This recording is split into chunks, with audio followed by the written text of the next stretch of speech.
नमस्कार, स्वागत है न्यूज 21 में। मैं हूं आपके साथ हर्षदा जोशी और अब खबरें अन्य राज्यों से। केंद्रीय बजट में मुंबई मेट्रो के लिए 1255.06 करोड़ रुपए और साथ ही साथ MOUTP यानी कि मुंबई अर्बन ट्रांसपोर्ट प्रोजेक्ट के लिए 511.48 करोड़ रुपए आवंटित किए गए हैं। सीएम देवेंद्र फडणवीस ने इस प्रावधान को मुंबई की परिवहन व्यवस्था को गति देने वाला कदम बताया।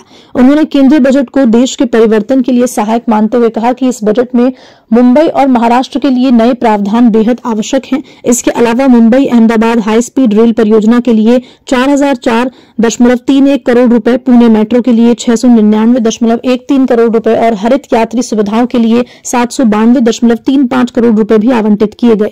मुख्यमंत्री ने यह भी बताया कि मूलामूथा नदी के संरक्षण के लिए जायक परियोजना के तहत 230 करोड़ रुपए की राशि दी जाएगी। मुंबई से धर्मेंद्र सिंह की रिपोर्ट। नरेंद्र मोदी जी आणि वित्त मंत्री श्रीमती निर्मला सीतारामन जी यांचे मी मनापासून आभार मानतो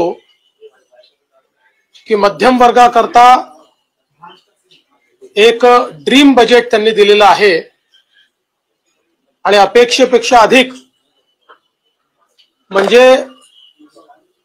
इन्कम टॅक्सची लिमिट थेट 7 लाखावरनं 12 लाखापर्यंत नेलेली आहे।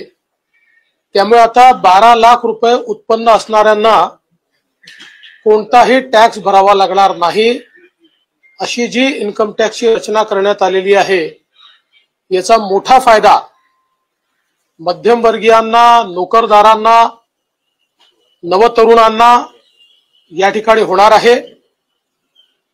याच्यामुळे एक मोठं डिस्पोजेबल इन्कम हे मध्यम वर्गीयांच्या खिशात येणार आहे आणि ते जे काही इन्कम आहे ते खर्च केल्यामुळे देशामध्ये मागणी किंवा डिमांड ज्याला म्हणतो ती देखील मोठ्या प्रमाणात वाढणार आहे, ज्याचा उपयोग देशाच्या MSME क्षेत्राला मोठ्या प्रमाणात होणार आहे, त्यातनं रोजगार निर्मिती देखील होणार आहे।